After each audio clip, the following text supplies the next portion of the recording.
बात शुरू करते हैं अरविंद सिंह जी आपसे, फिर राजनीतिक मित्रों के पास जाएंगे।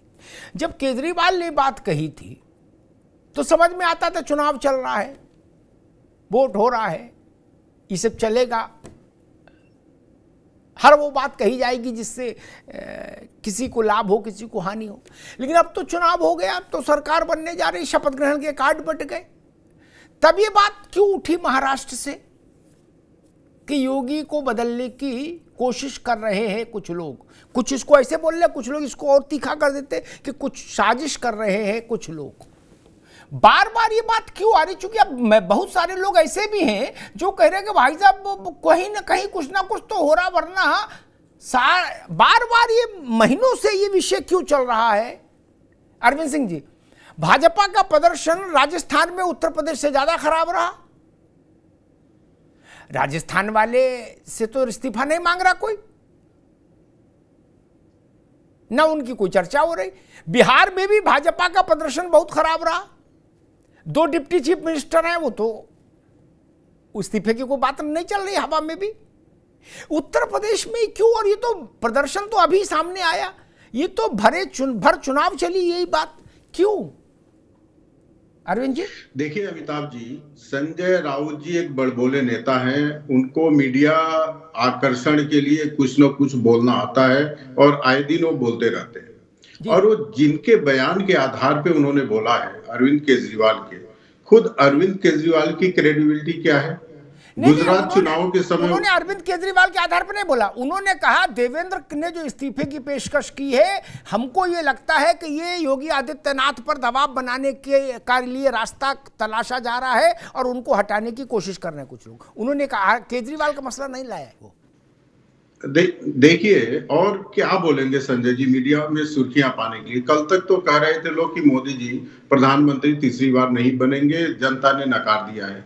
स्थिति ऐसी है कि Bharatiya Janata party single largest party है इस देश में, और बीजेपी ने जो सीटें पाई है, पूरा इंडी गठबंधन मिलाकर उतनी सीटें नहीं है। एनडीए जिसके बैनर तले अरविंद जी बीजेपी ने चुनाव लड़ा है। ठीक है अरविंद जी, सारी बातें ठीक, बहुत सीटें आई, अच्छी सीटें आई, सरकार भी बन जाएगी, 9 तारीख को शाम को 6 बजे शपथ भी हो जाएगी। एक मिनट कुछ तो चर्चा करेंगे। अरे रुकिए भाई, 9 तारीख को 6 बजे शपथ भी हो जाएगी, सारी बातें हो गई। ठीक, मैं इस बवाल की जड़ खोजने निकला हूं कि दुनिया भर के बड़े बड़े बवाल थम गए, यही बवाल क्यों नहीं थम रहा? इस पे लीपापोती नहीं हो सकती ना, ना इसमें घोर बाठा नहीं हो सकता ना, कहीं कुछ है। राउत कह रहे कि अरविंद केजरीवाल कह रहे कि लल्लू कह रहे कि जगधर कह रहे, इससे भी मतलब मान नहीं। यही इशू बार बार क्यों आता है?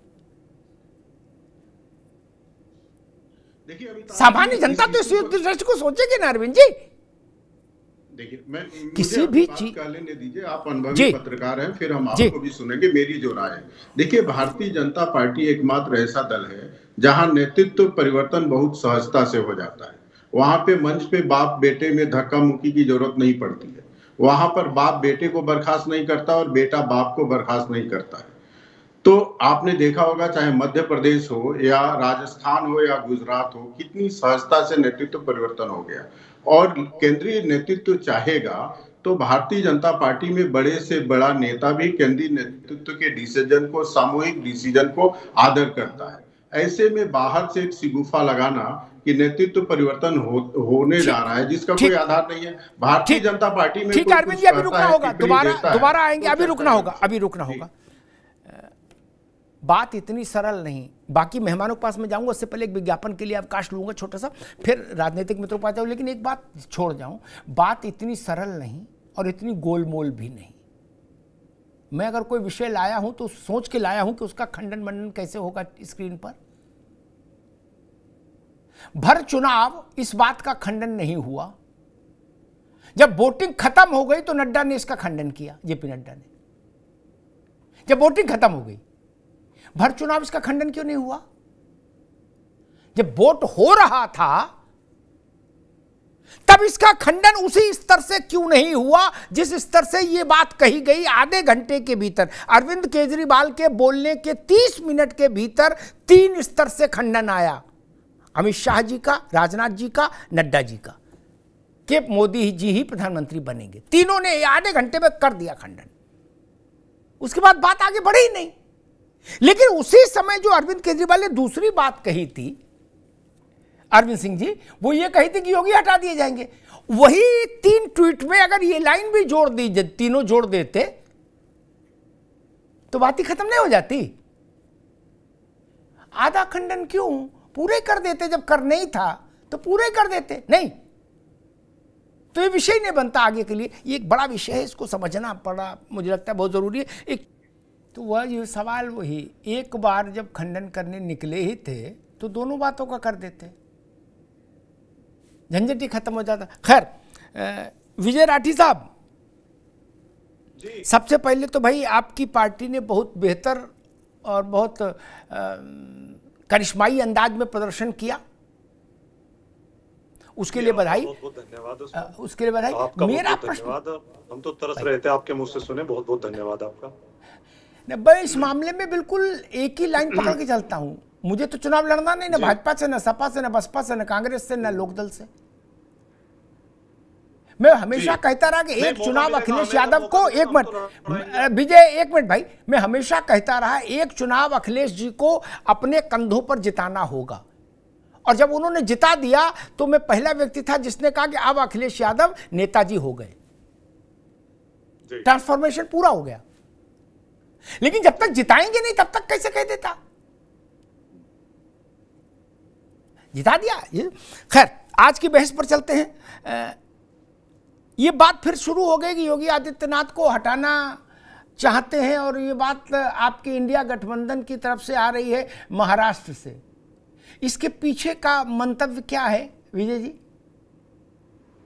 देखिए, मैं बताऊं अमिताभ जी, ये अभी की बात नहीं है। अगर हम थोड़ा सा पीछे चले, 2022 में देखें तो 2022 में आप देखिए, जब चुनाव आने वाले थे, चुनाव आने से भी पहले मैं आपको बता दूं, अमित शाह जी की पसंद केशव प्रसाद मौर्य थे। केशव प्रसाद मौर्य जी जब पीडब्ल्यूडी मिनिस्टर थे, तब योगी जी और इनकी बातचीत नहीं थी, काफी समय कोई काम ही नहीं हुआ उस डिपार्टमेंट में। उसके बाद क्या हुआ, जब केशव प्रसाद मौर्य जी के लड़के की शादी हुई, तब योगी जी के उनके घर गए चुनाव के समय पे। तो पहले से इन लोगों में मनमुटाव था। जब अरविंद शर्मा जी को दिल्ली से यहाँ भेजा गया, तब भी इसमें काफी गड़बड़ हुई, और उसके बाद मुख्यमंत्री जी भी दिल्ली भागे। तो कयास तो उसी समय लग रहा था कि 2022 में ही ये इनको हटाने वाले हैं। लेकिन बात बढ़ती गई, बात आगे चलती चली गई। ये 2 इंजन जिनकी ये बात करते हैं कि डबल इंजन है, डबल इंजन चल नहीं रहे थे, दोनों शुरू से ही आपस में टकरा रहे थे। अब टकराते टकराते हाल ये हो गया कि जो रिजल्ट इनका निकला, समाजवादी पार्टी और माननीय अखिलेश यादव जी के नेतृत्व में जितना अच्छा प्रदर्शन उत्तर प्रदेश में किया है, अब उसका ठीकरा किसी के सिर तो फोड़ना ही है। अब दूसरी बात यह है कि ये इनका अपना अंदरूनी मामला है। हम लोगों को सही मायने में तो यह कुछ लेना देना नहीं है। हम लोग जो अपनी नीति पे हैं, गरीब, आदिवासी, पिछड़ा, जिसके लिए काम करना और युवाओं को रोजगार, हम उस पे काम कर रहे हैं। विजय राठी जी, विजय राठी जी, एक मिनट रुको, एक मिनट। इतना मामला सीधा नहीं है विजय राठी, इतना मामला सीधा नहीं कि हम लोगों को लेना देना नहीं। अरविंद केजरीवाल आप ही के परिवार में, उनका पूरा लेना देना अपनी पार्टी में क्या हो रहा है इसका उनको इल्म नहीं है, लेकिन इस बात की पूरा इल्म है कि योगी जी के साथ क्या होने वाला है। संजय राउत आप ही के गठबंधन के, आप ही के घर के, जो दिख रहा उसको उनको भी अपनी उद्धव ठाकरे की चिंता नहीं, उनको योगी आदित्यनाथ की चिंता है। उनकी पार्टी है, वो जाने उसको। अरे अब तो रिश्तेदारी है भैया, कैसे छोड़ देंगे? नहीं, मैं अमिताभ जी ये बोल रहा हूं आपसे कि जो सामने दिख रहा है उसको तो बोलेंगे ही, लेकिन किसको ये हटाएंगे, किसको बैठाएंगे और किस पर क्या करना है, इसको वो इनका अपना मामला है, वो ये करे। हमने जो अपना नीति निर्धारण किया है, हम उसके हिसाब से चलेंगे। जी ठीक बात। रत्नाकर सिंह जी, बार बार ये खबर क्यों, कौन बोला, कहां बोला, ये बहुत मैटर नहीं करता, लेकिन बार बार ये मुद्दा तो जीवित हो रहा है, जागृत हो रहा है नहीं? और जब नेता बोलते हैं सार्वजनिक मंचों पर, तो फिर ये नीचे गांव तक जाता है मुद्दा। मेरा प्रश्न ये कि जब एक व्यक्ति ने आरोप लगाए 2 एक ही समय पर, आधे का खंडन हुआ, आधे को छोड़ दिया गया, क्यों? उसी वक्त खंडन हो जाता तो शायद संजय राउत आज बोलने की स्थिति में नहीं होते। रत्नाकर जी। अमिताभ जी, देखिए, सबसे पहले तो मैं ये बता दूं कि जो फडणवीस जी के इस्तीफे को योगी आदित्यनाथ जी से जोड़कर और जो यह किंवदंती मैं कहूंगा बनाई जा रही है, ये बिल्कुल सच नहीं है। कारण उसका यही है कि जब भी फडणवीस जी ने पहले भी अपनी मंशा जाहिर की थी और इस चुनाव के बाद भी उन्होंने जो इस्तीफा दिया है उसमें स्पष्ट तौर से उन्होंने कहा है, क्योंकि फडणवीस जी का जो है कार्य क्षेत्र पूरे महाराष्ट्र का है और पूरी जिम्मेदारी उनकी रहती है और वो संगठनात्मक रूप से बहुत सक्रिय रहते हैं और हर एक सीट पे जो है वह लड़ाई लड़ते हैं और कैंडिडेट के साथ रहते हैं। उन्होंने स्पष्ट तौर से ये कहा कि मैं चूंकि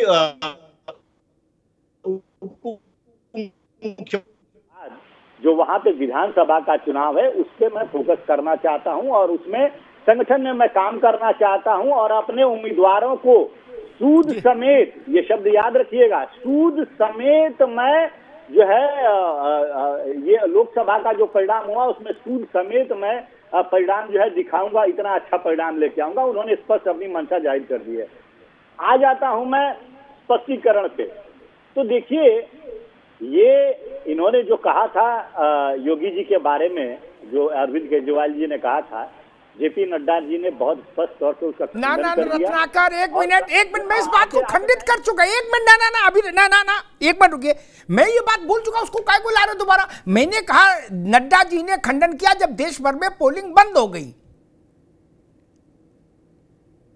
यही तो मैं कह रहा हूं। अमिताभ जी देखिए जी, जब प्रधानमंत्री के ऊपर इस तरह का आलंछन लगाया जाता है, उम्र के बारे में जब कहा जाता है, उसको बड़ी संजीदगी के साथ पूरी देश की जनता देखती है। लेकिन अगर कोई भी अगर उसी के साथ में कोई ऐसा वक्तव्य दिया जाता है जिसका कोई भारीपन या कोई औचित्य नहीं रहता है, तो उस पर खंडन देना उस समय बहुत नड्डा जी को बाद में लगा, फिर इस पर भी खंडन करना चाहिए, उन्होंने किया। और मैं तीसरी चीज एक बहुत स्पष्ट रूप से बताना चाहता हूँ।